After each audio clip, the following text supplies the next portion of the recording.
പ്രിയപ്പെട്ടവരെ, Norka I D card എടുത്താൽ loan കിട്ടും. കഴിഞ്ഞ നോർക്ക ഐ ഡി കാർഡിനെ പറ്റിയുള്ള വീഡിയോയിൽ ഏറ്റവും കൂടുതൽ ആൾക്കാർ ചോദിച്ച ചോദ്യമാണിത്. നോർക്ക ഐ ഡി കാർഡുള്ളവർക്ക് പ്രധാനമായും 3 തരം പദ്ധതികളിലാണ് നമുക്ക് ലോൺ ലഭിക്കുന്നത്. ഒന്നെന്ന് പറയുന്നത് NDPRM പദ്ധതി, 2 പ്രവാസി ഭദ്രതാ പദ്ധതി, 3 എന്ന് പറയുന്നത് ശുഭയാത്രാ പദ്ധതി. നാലാമത്തെ കാര്യം എല്ലാവരും ചോദിച്ചിട്ടുണ്ട്, ഹൗസിംഗ് ലോൺ ലഭിക്കുമോ എന്നുള്ള കാര്യം. അതൊരു മറ്റൊരു ടോപ്പിക് ആയതുകൊണ്ട് ഈ വീഡിയോയുടെ അവസാനം നമുക്ക് പറയാം. ആദ്യം NDPRM പദ്ധതിയിലൂടെ എന്താണ് പദ്ധതി, എങ്ങനെ നമുക്ക് ലോൺ ലഭിക്കാമെന്നുള്ള കാര്യം നമുക്ക് പരിശോധിക്കാം. NDPRM പദ്ധതി, അതായത് പ്രവാസി പുനരധിവാസ പദ്ധതി എന്ന് പറയുന്നത് നോർക്ക വഴി ഏറ്റവും കൂടുതൽ ആൾക്കാർ ഉപയോഗപ്പെട്ടിട്ടുള്ള 30 ലക്ഷം രൂപ വരെ ലോൺ ലഭിക്കുന്ന ഒരു പദ്ധതിയാണ്. അതിൻ്റെ ഏറ്റവും വലിയ അഡ്വാൻറ്റേജ് എന്ന് പറഞ്ഞാൽ 15% സബ്സിഡി കിട്ടും. അതിനകത്തൊരു ക്ലോസ് ഉള്ളതെന്ന് പറഞ്ഞാൽ 3 ലക്ഷം രൂപ വരെ സബ്സിഡിക്ക് നമുക്ക് അനുമതി ഉണ്ടായിരിക്കുള്ളൂ.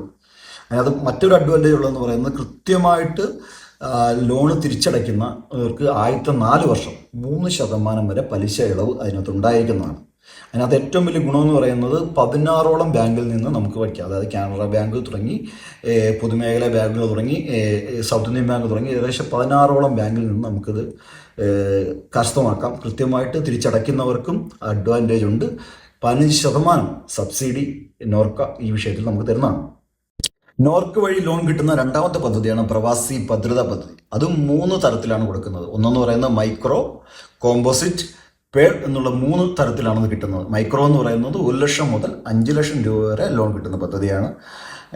കോമ്പോസിറ്റ് എന്ന് പറയുന്നത് 5 ലക്ഷം മുതൽ 1 കോടി രൂപ കിട്ടുന്ന വൻകിട ബിസിനസ് അല്ലെങ്കിൽ വൻകിട സംരംഭം തുടങ്ങി നിർത്തേണ്ട പദ്ധതിയാണ്. മൂന്നാമത്തെ ഏറ്റവും പ്രധാനപ്പെട്ട പദ്ധതി എന്ന് പറഞ്ഞാൽ പേൾ, അതായത് 2 ലക്ഷം രൂപ വരെ പലിശ രഹിത വായ്പ കിട്ടുന്ന പദ്ധതിയാണ്. അത് കുടുംബശ്രീ വഴിയാണ് നമ്മൾ ഈ വിഷയത്തിൽ നോർക്ക സാമ്പത്തിക സഹായം നൽകുന്നത്.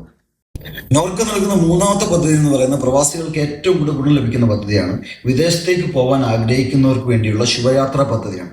അതിൻ്റെ പ്രധാന പ്രത്യേകത എന്ന് പറഞ്ഞാൽ വിദേശത്തേക്ക് പോകുന്നതിനുള്ള പ്രാരംഭ ചെലവിനായിട്ടുള്ള 1 ലക്ഷം രൂപ നമുക്ക് നോർക്ക വഴി ലോൺ നമുക്ക് ലഭിക്കുന്നതാണ്. അതിന് 4% പലിശ നോർക്ക സബ്സിഡിയായിട്ട് നൽകുന്നതാണ്. ഇനി ഏറ്റവും കൂടുതൽ ആൾക്കാർ ചോദിച്ചൊരു ചോദ്യമാണ്, വീട് വെക്കുന്നതിന് ആവശ്യമായി നോർക്കയിൽ നിന്ന് എന്തെങ്കിലും ആനുകൂല്യമോ ലോണുകളോ കിട്ടുമോ എന്നുള്ള കാര്യം. ഇവിടെ ഒന്ന് ഓർക്കുക, പ്രവാസി ക്ഷേമനിധി ബോർഡിൽ അംഗമായവർക്ക് മാത്രമേ വീട് വെക്കുന്നതിന് ആവശ്യമായ സഹായങ്ങൾ ലഭിക്കുകയുള്ളൂ. അല്ലാത്തവർക്ക് സാധാരണ ബാങ്ക് HSBC ബാങ്കോ അല്ലെങ്കിൽ മറ്റുള്ള ഏതെങ്കിലും ബാങ്ക് വഴി ലോൺ അപേക്ഷിച്ചാൽ നോർക്കയുടെ കാർഡ് തിരിച്ചറിയൽ രേഖയായിട്ട് നമുക്ക് ഉപയോഗപ്പെടുത്താൻ സാധിക്കും. ഈ വീഡിയോ സൂചിപ്പിച്ച ലോണുകൾക്ക് എങ്ങനെ അപ്ലൈ ചെയ്യാമെന്നും അതിൻ്റെ പ്രധാനപ്പെട്ട വിവരങ്ങൾ ഇവിടെ ഫസ്റ്റ് കമന്റായിട്ട് ചേർത്തിട്ടുണ്ട്. എന്തെങ്കിലും സംശയം ഉണ്ടെന്നുണ്ടെങ്കിൽ ചോദിച്ചാൽ മതി.